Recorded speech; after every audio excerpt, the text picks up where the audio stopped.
Jamie, some more acts are being announced. What's the latest information you got for us then? Well, when we set out on this journey, Paul, to bring the island the hottest acts around, we didn't anticipate how difficult it was going to be, but I can tell the good people of the Isle of Man that their wait was not in vain. We can now say that there's 6 solid hours taking place of dance music, hip-hop music on the 18th of June. I can announce that we've got Scott Mills from Radio 1, Tinchy Stryder and Tinie Tempah concluding the Saturday night lineup. So really 6 solid hours of partying. And who's that go with? I mean, you've got the announcements already made and others still in the pipeline, I understand. Yeah, absolutely. What we're announcing today is the first in a series of sort of announcements that are going to sort of cement the festival experience. One thing we've been quite careful about doing is sort of expanding upon the success of 2010 and delivering a much bigger experience to people of all ages on the Isle of Man. We've got 2 extra stages and announcements being made about those soon. So we've got 3 stages this year as opposed to just the one in the park here. So much bigger, much better and much bolder in terms of the vision for the festival. It sounds like the investment's bigger then as well.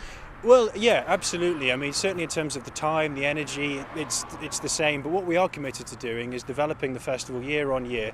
So this really is something that that people of all ages, of all makes and sizes can get behind. And I think in terms of the artists, obviously we've got Elton John sort of using the infrastructure on the Thursday. I think with Tinie Tempah and Tinchy Stryder, it's a growing recognition of the sort of festival arriving on the festival circuit. So bigger and better things to come. Is it tricky though, because you're trying to appeal to so many different sorts of people? Yeah, there's a statistic in the industry that 85% of your ticket sales come within 15 miles of the venue.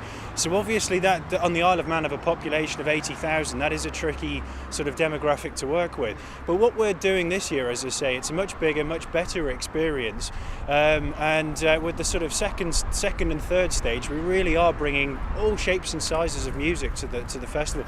We've got dance in the form of Lord of the Dance right the way through to Ministry of Sound on the Saturday night, right the way through to Britain's Got Talent and the X Factor, through to some hits that people will have heard of from the sort of 80s, 90s category. So really it is about making this be a festival for all men.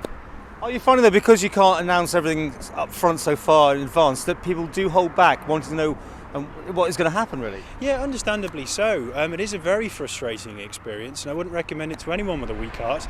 No, it is a frustrating process because obviously there's contractual obligations you've got to go through, you've got to get deposits in place, you've got to get the contracts in place.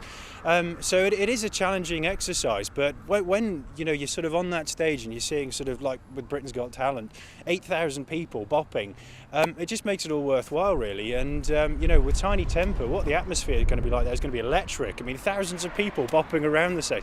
I don't think there'll be an experience like it on the island ever again. So it really is sort of something to look forward to, and that sort of makes it worthwhile.